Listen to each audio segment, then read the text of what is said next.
Tuloy-tuloy ang pagbabantay ng Newswatch Plus para sa ikilamang State of the Nation Address o SONA ni Pangulong Bongbong Marcos. Ako si Lance Mexico. Nagbukas na nga ang ikilawang regular session ng 20th Congress ngayong Lunes, July 27 bago ang SONA at sa talumpati ni Speaker Bogie D, ipinangako niya ang pagpasa ng ilang mga prioridad na panukala. Ilan sa mga ito ang Rice Industry and Consumer Empowerment Bill na layong maging abot kaya ang bigas at magbibigay suporta sa magsasaka at amyenda sa Universal Healthcare Law.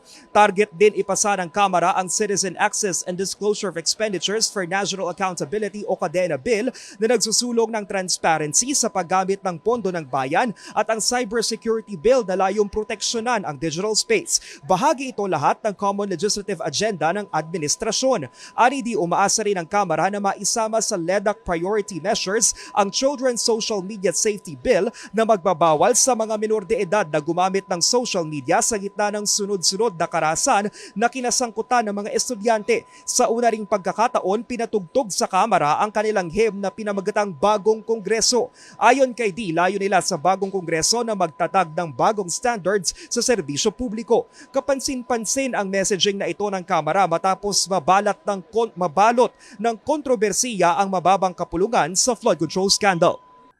Gaya po ng binigyan diin ko noon, patuloy kaming magsusumikap araw-araw upang maibalik ang inyong pong tiwala. Ito rin po ang naging inspirasyon ng inyong kongreso para gawing puspusan ang aming paglilingkod. Ang bagong kongreso ay hindi lamang po tungkol sa bagong pamunuan o mga bagong programa. Kasama po ang iba't abang mga kinatawan ng bulwagang ito, handang kaming tanggapin ang hamon na magtaguyod ng isang panibagong pamantayan ng paglilingkod.